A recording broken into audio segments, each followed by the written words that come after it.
This is Maribel Ramos' apartment where she was last seen 8 days ago. Her family says she left behind her much-loved dog, she left behind her vehicle, and there's been no recent activity on her cell phone or credit cards.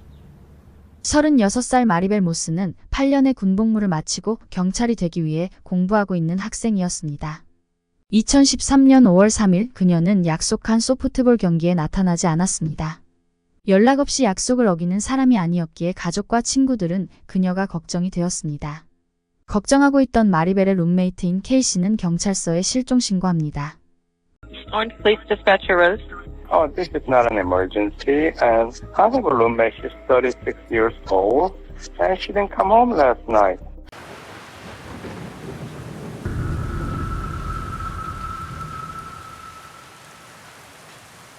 (1976년 11월 22일에) 태어난 마리벨 라오스는 멕시코 출신의 히스패닉 여성입니다.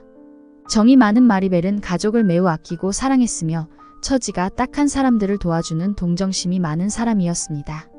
마리벨은 주위에 있는 사람들을 세심하게 챙겼으며 농담도 잘하고 재미있었기 때문에 남녀노소 불문하고 인기가 많았습니다.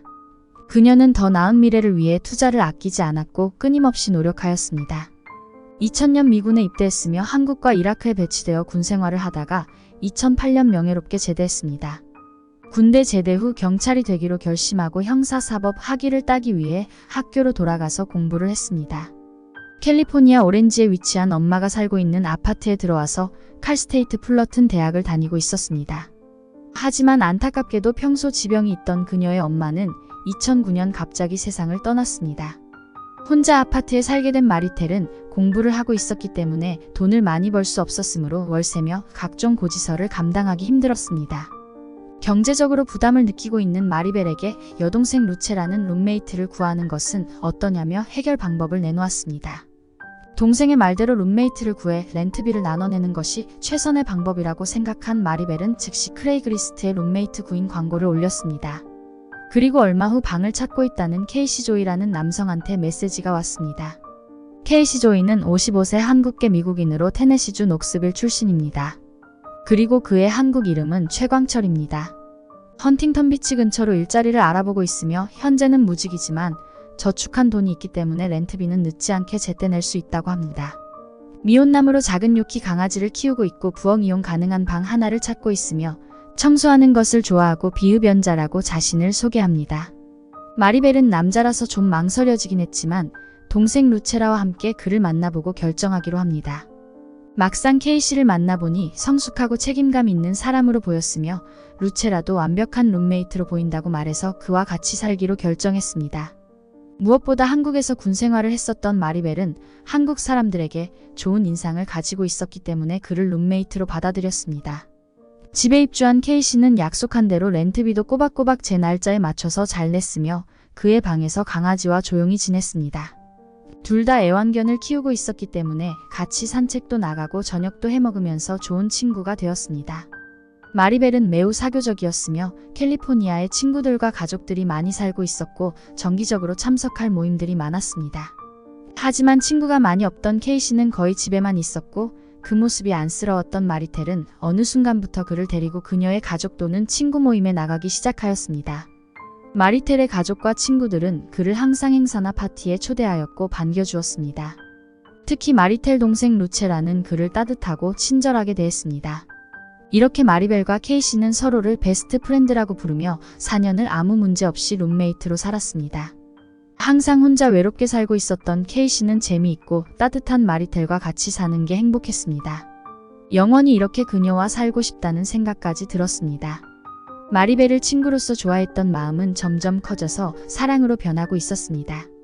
하지만 마리벨은 폴 로페즈라는 남자친구가 있었습니다.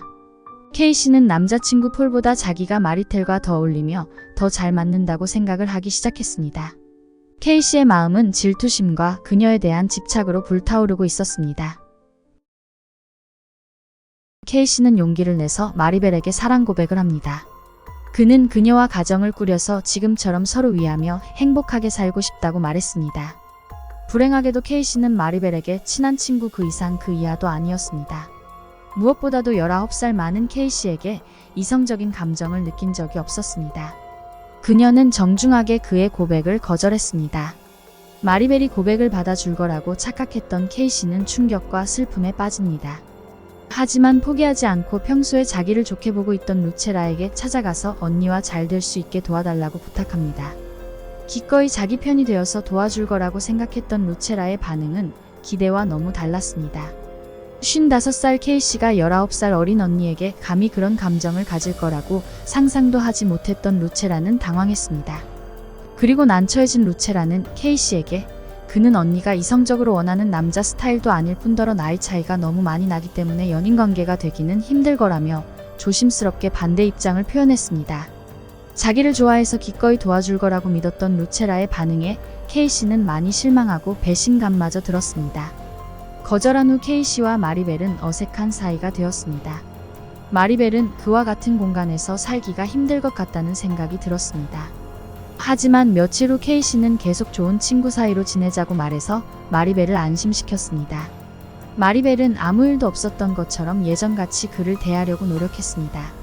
하지만 시간이 지나면서 뭔가 점점 잘못 돌아가고 있다고 그녀는 느끼기 시작했습니다. 어느 날 케이씨는 팔에 호랑이 문신을 크게 하고 집에 왔습니다. 마리텔이 지나가는 말로 그가 팔에 호랑이 문신을 하면 멋질 것 같다고 예전에 말한 적이 있었습니다. 처음에는 좋은 변화라고 생각했기 때문에 마리벨은 멋져 보인다며 그에게 말했습니다. 여기에 멈추지 않고 그는 젊은 남자처럼 보이기 위해 옷을 사입기 시작했습니다. 그리고 얼마 지나지 않아 케이씨는 얼굴에 붕대를 칭칭 감고 집에 왔습니다. 마리텔은 싸움을 해서 얼굴이 다쳤냐며 걱정하고 물었고 그는 젊어 보이기 위해 1,500만 원 상당의 성형수술을 하고 왔다고 합니다. 그녀의 마음을 얻기 위해 돈을 들여 갖은 노력을 하고 있는 그의 모습이 마리텔은 점점 무섭게 느껴지기 시작했습니다. 설상가상으로 당시 직업이 없었던 케이씨는 저축했던 돈을 자신을 꾸미는데 다 써버렸기 때문에 렌트비를 낼 돈이 없게 되었습니다. 결국 렌트비는 밀리게 되었고 마리텔은 돈을 달라고 재촉하는 상황까지 이르게 되었습니다. 마리텔은 케이씨에게 마지막이라며 진지하게 렌트비를 달라고 말했고 만약 이번 달까지 내지 않으면 더 이상 이 집에 머물 수 없다고 심각하게 말했습니다. 화가 난 케이씨는 자기는 블랙벨트를 소유한 태권도 유단자라며 그녀를 해할 것이라며 협박을 했습니다. 당장 무슨 짓을 저지를 것 같은 살기 어린 눈빛으로 위협하는 케이씨의 모습을 보고 겁을 먹은 마리텔은 울면서 911에 신고 전화를 합니다. Okay, well, I just want to let you know that I have a roommate that should be leaving at the end of the month. We had a conversation today that he kind of freaked me out. I'm not feeling comfortable around him anymore. I'm feeling threatened. 울먹이면서 말을 계속 이어갑니다. Why are you crying? Because I'm afraid. What? Your roommate? 마리텔은 케이씨와 더 이상 같이 지내고 싶지 않다고 말합니다. Only to let you guys know that if something happens, that I did it because I was trying to defend myself. 일단 마리텔은 방문을 잠그고 잠을 잘 거라고 말하고 전화를 끊었습니다. 다음날 아침 경찰이 어젯밤 접수된 사건을 조사하러 집으로 왔습니다. 마리벨은 어젯밤 일어난 소동에 대해 설명했습니다. 하지만 경찰에게는 그녀의 신변에 위협이 느낄 정도로 심각하게 들리지 않았습니다. 경찰은 케이씨에게 이번 달 말까지 집에서 나가라고 경고만 주고 떠났습니다. 하지만 케이씨는 4월 말에도 방을 빼지 않았고 살벌한 모습으로 집에 항상 있어서 마리벨을 불안하게 만들었습니다. 2013년 5월 2일 7시 50분 마리벨이 5월달 월세를 아파트 단지 메일통에 넣고 있는 모습입니다. 그날 저녁 마리벨은 지난달에 집을 비우기로 약속하고 뻔뻔하게 돈도 내지 않고 집에 있는 케이씨를 보고 화가 나서 따졌습니다. 이에 케이씨는 흥분하며 화를 냈고 둘은 심하게 말싸움을 했습니다. 급기야 그는 그녀에게 입에 담질 못할 심한 욕을 했고 충격을 받은 마리벨은 울면서 남자친구에게 전화를 합니다. 남자친구 폴은 스피커폰으로 내일 당장 집을 비우지 않으면 물건을 모두 버릴 거라고 케이씨에게 경고하였습니다. 걱정이 되었던 폴은 마리벨의 집에 가려고 했지만 그녀가 괜찮다며 내일 약속한 소프트볼 게임에서 보자고 말하고 전화를 끊었습니다. 마리벨은 가족과 친구들과 매주 금요일에 만나 소프트볼을 합니다. 하지만 2013년 5월 3일 마리벨은 약속한 소프트볼 경기에 나타나지 않았습니다. 연락 없이 약속을 어기는 사람이 아니었기에 가족과 친구들은 그녀가 걱정이 되었습니다. 남자친구 폴과 동생 루체라는 마리벨에게 계속 전화를 하고 문자를 남겼지만 아무 대답이 없었습니다.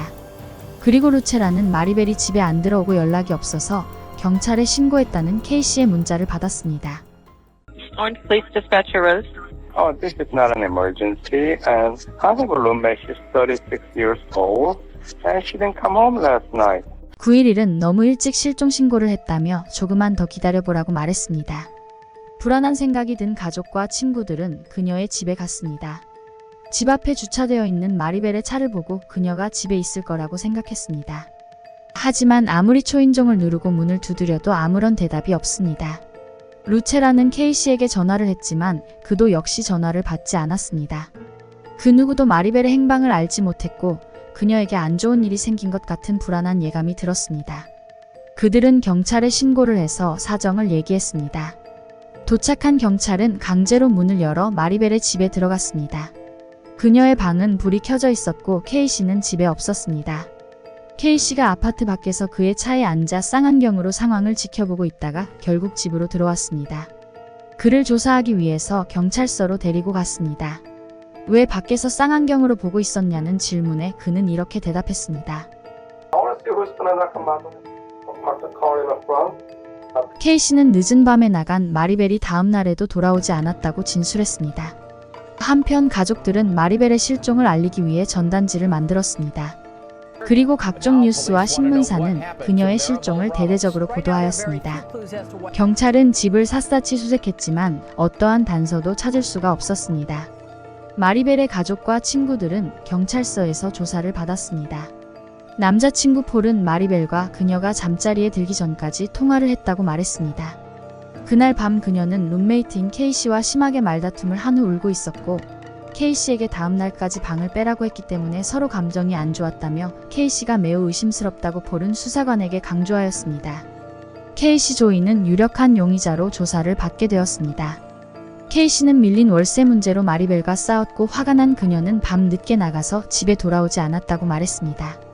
그를 신문하는 동안 수사관은 그의 손에 생긴 지 얼마 안 돼 보이는 긁힌 상처와 멍을 발견했습니다. 수사관이 상처에 대해 물어보자 K씨는 공원에서 낚시를 하다가 낚시줄에 긁혀 생긴 상처라고 대답했습니다. There are only scratches on you. We go to Eisenhower Park all the time. You go exactly. You go. We pick up other ponds. We pick up fishing lines all the time. You go there, fishing lines. 신문을 받는 동안 K씨는 영어를 못하는 척을 하며 갑자기 없던 억양을 섞어서 어설프게 대답합니다. K씨를 알고 지내던 사람들은 어릴 때 미국에 이민 와서 영어를 잘하는 그가 마리벨 실종 후부터 어설프게 영어를 하는 모습을 보고 황당했다고 말했습니다. 그의 팔에 난 상처와 그에 대한 모든 것들이 의심스러웠지만 확실한 증거가 없었으므로 그를 풀어줬습니다. 마리벨의 가족은 K씨가 마리벨에게 고백하고 거절당한 후 무섭게 그녀를 집착하고 괴롭혔으며 그가 끔찍한 짓을 저지른 게 확실하다며 K씨를 더 수사해 줄 것을 강하게 요청했습니다. 그리고 가족은 마리벨을 찾기 위해 페이스북에 실종자 계정을 개설했고 전단지를 만들어 뿌렸습니다. 지역사회에서는 마리벨의 가족을 지지하기 위해 촛불 집회를 열었으며 참석자 중에는 K씨 모습도 보였습니다. 하지만 그는 가족들 모르게 조용히 지켜만 봤습니다. 그는 마리벨의 실종으로 깊은 슬픔에 빠져 있었기 때문에 가족들과 대면할 마음의 여유가 없었다고 말했습니다. 그러던 어느 날 K씨는 마리벨의 옐프 계정에 글을 이렇게 올렸습니다. 나는 마리벨의 룸메이트입니다. 그녀는 나의 베스트 프렌드이자 유일한 가족이었습니다. 내가 만나 본 최고의 여성입니다. 우리는 정말 재밌게 잘 지냈습니다. 그녀가 그립습니다. 내가 그녀를 위해 목숨까지 바칠 수 있다는 것을 그녀는 알고 있었습니다. 그는 경찰이 집을 샅샅이 수색하였고 자신의 컴퓨터 전화기 등을 압수해가서 며칠 동안 돌려주지 않고 있어서 불편함을 겪고 있지만 괜찮다고 글을 올렸습니다. K씨가 올린 글에 그를 위로하는 댓글도 있었지만 몇몇의 누리꾼들은 수상한 점을 지적하였습니다. K씨가 올린 글이 나만 이상하게 느껴지나요? 그는 마리벨에 대해 말할 때 과거 시제를 쓰고 있습니다. 그리고 만약 그들이 잘 지냈다면 왜 마리벨은 K씨 보고 집에서 나가라고 했을까요? 자기를 의심하는 댓글에 K씨는 마리벨은 유일한 가족이었고 자기가 죽으면 나오는 사망보험금의 수혜자가 그녀였다는 확인되지 않은 정보까지 밝혔습니다. 일부 사람들은 K씨가 게시한 경솔한 글을 꾸짖었으며 그에 대한 의심은 더 커졌습니다. K씨를 유력한 용의자로 지목한 경찰은 그에 대해 철저하게 수사하던 중 K씨의 범죄 기록을 알아냈습니다. 2011년 테네시주에서 음주운전 혐의로 체포된 뒤 법원 불출석 혐의로 현재 구속영장이 발부된 상태인 것으로 드러났으며 또한 1986년에 폭행 혐의로 1987년에 가중폭행 혐의로 기소되었던 것으로 밝혀졌습니다. 경찰은 우여곡절 끝에 K씨의 여동생과 연락이 닿았습니다. 여동생은 유산 문제로 오빠 K씨와 심하게 싸운 후 연락을 끊었다고 말했습니다. 심각한 분노 장애가 있는 오빠가 무서워서 K씨 상대로 접근 금지 가처분 신청도 했었다고 합니다. 그가 눈치채면 도주할 우려가 있으므로 경찰은 그의 뒤를 조심스럽게 미행하며 증거를 찾고 있었습니다. 그가 도서관에 인터넷을 쓰러 간다는 사실을 알게 된 경찰은 그의 도서관 인터넷 사용 내역을 전부 실시간으로 감시했습니다. 그는 검색 기록을 삭제하는 치밀함을 보였지만 과학수사팀이 그 기록을 전부 되살렸습니다. 검색 기록 분석 결과 그는 핸드폰이 켜져 있을 때 위치 추적, 실종된 사람을 찾을 확률, 시체가 부패하는 데 걸리는 시간 등을 검색했던 것으로 나왔습니다. 매우 수상한 검색 기록이었지만 더 확실한 증거가 필요했습니다. 도서관을 방문한 K씨가 위성지도로 모제스카 캐년의 특정 나무를 확대해서 유심히 보고 바로 삭제하는 모습이 포착되었습니다. 경찰들은 이것이 그들이 그토록 찾고 있던 증거라는 것을 알았습니다. 경찰은 즉시 K씨가 위성지도로 찾아본 곳으로 출동하였습니다. 그리고 시체 수색견도 투입되어 수색하기 시작했습니다. 수색을 시작하고 30분 만에 여성으로 추정되는 시체를 발견했습니다. 경찰은 즉시 마리벨 아파트로 가서 창문으로 도망치려는 K씨를 살인 및 시체 유기 혐의로 체포하였습니다. 시체가 심하게 훼손되어 있었기 때문에 치과 기록을 통해서 마리벨의 신원을 확인할 수 있었으며 부검으로도 사망 원인을 밝히기 힘들었습니다. K씨는 재판 내내 자신의 결백을 주장했습니다. 마리벨은 자기가 세상에서 제일 아끼고 사랑한 여자였으며 그리고 유일한 가족이었다며 그녀를 죽일 이유가 없다고 무죄를 주장했습니다. 밤사이에 마리벨이 어떤 이유인지 모르지만 사망을 했고 그는 아침에 아무런 인기척이 없어 그녀의 방에 들어가서 차갑게 식어있는 마리벨을 발견했다고 합니다. 지난밤 심하게 싸웠기 때문에 자기가 의심을 받을 것 같아서 시신을 처리한 것뿐이라고 말했습니다. K씨는 판사에게 자기는 결백하다며 수십 통의 편지를 썼습니다. Actually will come up. Maybe I'll just die inside the prison. 센타에나 법원의 배심원단은 만장일치로 마리벨 라모스를 살해하고 시신을 유기한 혐의대에 유죄 판결을 내렸습니다. 그리고 판사는 K씨 조이를 2급 살인 혐의에 대해 징역 15년에서 무기징역을 선고하였습니다. 판결문이 낭독되었을 때 K씨 조이는 감정이 없고 눈만 깜박였습니다. 그는 결코 어떤 말도 하지 않았으며 어떤 형태의 후회하는 모습도 보이지 않았습니다. K씨 조이는 현재 캘리포니아 교도소에 수감되어 있지만 2023년 12월에 가석방 자격이 있다고 합니다. 영상 제작에 힘을 보태주실 분들은 구독, 좋아요, 알림 설정 잊지 마세요.